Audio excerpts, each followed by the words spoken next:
नरेंद्र मोदी जी ने आज नहीं तो कल ऑपोजिशन को पूरी chargesheet, proof sheet electoral bonds के थ्रू पकड़ा दी है।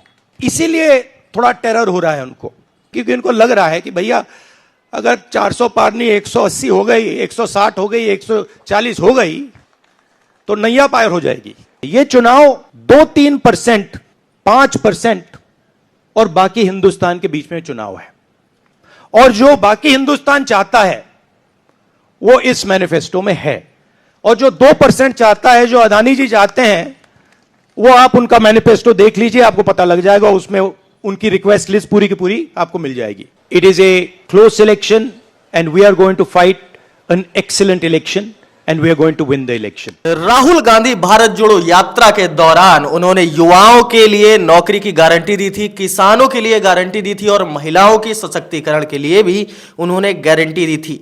और कहीं ना कहीं ये उनके चुनाव के जीत का बीज मंत्र भी साबित हो सकता है। दोस्तों, मैं आपको ये बताना चाहूंगा कि राहुल गांधी ने अभी 2 से 3 दिन पहले अपना घोषणा पत्र जारी किया है कांग्रेस ने, और उन्होंने अपने मैनिफेस्टो में 3 चीजों पर तरजीह दी है, जिसमें सबसे पहले हम बात करेंगे मीडिया की, और उन्होंने क्या क्या कहा है मैं आपको सारी की सारी बातें बताने वाला हूं। तो सबसे पहले बात करते हैं मीडिया की, और मीडिया के मामले में राहुल गांधी ने कुछ मुद्दे उठाए हैं, और उन्होंने कहा है कि कांग्रेस का हमेशा से मानना रहा है कि मीडिया के दुरुपयोग को ठीक करने के लिए स्वनियमन सबसे अच्छा तरीका है। कांग्रेस स्वनियमन की प्रणाली को मजबूत करने, पत्रकारिता की स्वतंत्र की रक्षा करने, संपादकीय स्वतंत्रता को बनाए रखने के लिए भारतीय प्रेस परिषद अधिनियम 1978 में संशोधन करेगी। इसके साथ ही और बहुत सारे मुद्दों पर उन्होंने बात की। उन्होंने ये भी कहा कि मीडिया को पूर्णतया स्वच्छंद रखना होगा, यानी किसी भी एक राजनीतिक पार्टी का गुलाम बनकर मीडिया को नहीं रहना चाहिए, बल्कि उसे स्वच्छंद पत्रकारिता करनी चाहिए। यूं तो उन्होंने काफी सारे मुद्दों पर मीडिया में सुधार की बात की, लेकिन एक ऐसा मुद्दा जो मुझे ऐसा लग रहा था कि उन्हें लाना चाहिए, लेकिन उस मुद्दे पर उन्होंने कोई बात नहीं की, और वो ये था कि जो दंगा भड़काने वाले कार्यक्रम हैं, आखिर उन्हें बंद क्यों नहीं किया जाता। ये जो दंगा भड़काऊ कार्यक्रम होते हैं, इन सभी से भारत की जनता प्रभावित होती है, उनकी मानसिकता कहीं ना कहीं प्रभावित होती है, लेकिन कांग्रेस इस मुद्दे पर पूरी तरह खामोश नजर आती है। इसी बीच मैं आपको एक और बात बताना चाहूंगा कि राहुल गांधी ने एक ट्वीट किया है, और उस ट्वीट के माध्यम से राहुल गांधी कहते हैं, नरेंद्र मोदी ने ईडी, सीबीआई जैसी तमाम संस्थाओं को कैप्चर करके फाइनेंशियली मोनोपोली बना ली है, लेकिन अब इलेक्टोरल बॉन्ड की सारी जानकारी सामने आ गई है। किससे उगाही हुई, किसको कॉन्ट्रैक्ट दिया गया, कॉन्ट्रैक्ट के बाद किसने कितना पैसा दिया है, इसका पूरा ब्लूप्रिंट सामने आ गया है। इसीलिए नरेंद्र मोदी डरे हुए हैं और 400 पार की बजाय शायद 180 भी पार होते नजर नहीं आ रहे। क्या कहते हैं राहुल गांधी, आप उनके शब्दों में सुन सकते हैं। मगर जो राजनीति में आज हो रहा है वो क्लियर है कि सब पार्टीज को नरेंद्र मोदी, ईडी, सीबीआई, इन इंस्टीट्यूशंस को कैप्चर करके फाइनेंशियली मोनोपोली बना रहे हैं अपनी। और चुनाव के बाद रियलिटी है कि ये जो फाइनेंशियल मोनोपोली बड़ी इंटरेस्टिंग चीज है, क्योंकि सारा इंफॉर्मेशन, सारा का सारा इंफॉर्मेशन, किससे एक्सटॉर्शन किया है, किसको कॉन्ट्रैक्ट दिया है, कॉन्ट्रैक्ट देने के बाद उसने कितना पैसा दिया है, वो पूरी ब्लूप्रिंट, पूरी की पूरी ब्लूप्रिंट इलेक्टोरल बॉन्ड्स में लिखी हुई है। तो नरेंद्र मोदी जी ने आज नहीं तो कल ऑपोजिशन को पूरी chargesheet, proof sheet electoral bonds के थ्रू पकड़ा दी है। तो इसीलिए थोड़ा टेरर हो रहा है उनको, इसीलिए नंबर निकला है 400 पार। इसलिए ये महाराष्ट्र में हमारे नेता ले जा रहे हैं, हरियाणा में सब जगह हमारे नेता ले जा रहे हैं, क्योंकि उनको लग रहा है कि भैया अगर 400 पार नहीं 180 हो गई, 160 हो गई, 140 हो गई तो नैया पार हो जाएगी। सिर्फ इतना ही नहीं, उन्होंने ये भी कहा कि ये जो चुनाव है, ये सिर्फ एक चुनाव नहीं है साथियों, ये लोकतंत्र की लड़ाई है, ये संविधान को बचाने की लड़ाई है। राहुल गांधी ने साफ शब्दों में कहा है कि ये जो चुनाव है, ये लोकतंत्र और संविधान बचाने की लड़ाई है। देखिए ये वीडियो। जो चिदम्बरम जी ने कहा उससे मैं सहमत हूं, मगर ये जो चुनाव है ये लोकतंत्र को और संविधान को बचाने का चुनाव है। एक तरफ एनडीए नरेंद्र मोदी जी जो कॉन्स्टिट्यूशन पर आक्रमण कर रहे हैं, लोकतंत्र पर आक्रमण कर रहे हैं, इंस्टीट्यूशंस को कैप्चर कर रहे हैं, और दूसरी तरफ इंडिया अलायंस जो कॉन्स्टिट्यूशन की रक्षा करता है, लोकतंत्र की रक्षा करता है। तो यह चुनाव इन दोनों फोर्सेस के बीच में है।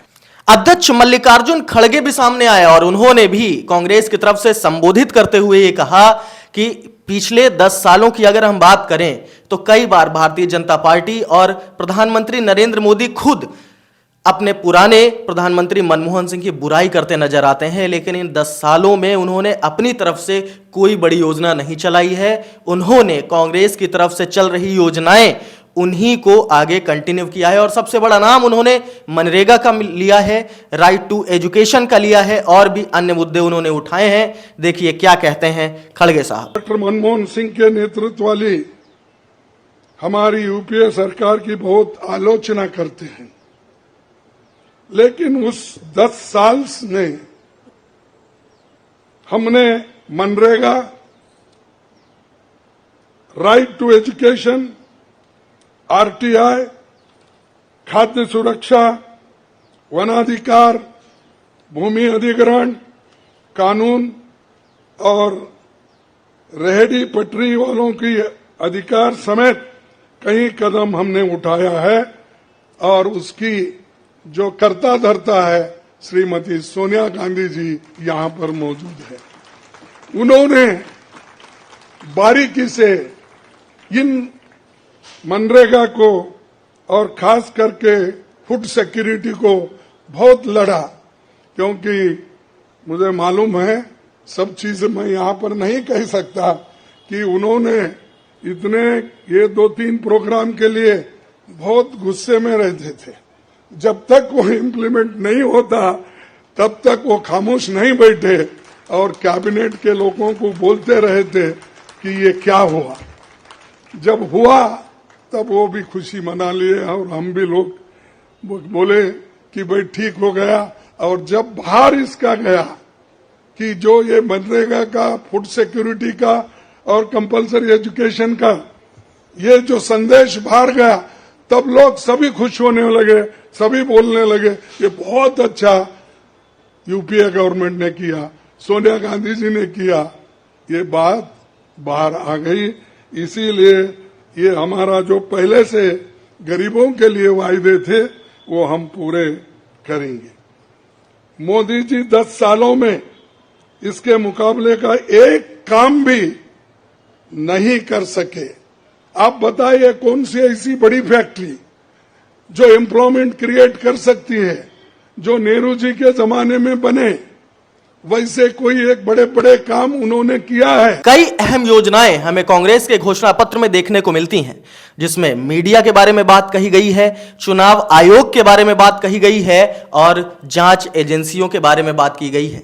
चुनाव आयोग के बारे में क्या कहना है उनके घोषणा पत्र में, देखिए उनका कहना है कि कांग्रेस चुनाव प्रक्रिया में मतदाताओं का विश्वास बहाल करने का वादा करती है। कांग्रेस ईवीएम की दक्षता और मतपत्र की पारदर्शिता को संयोजित करने के लिए चुनाव कानूनों में संशोधन करेंगे।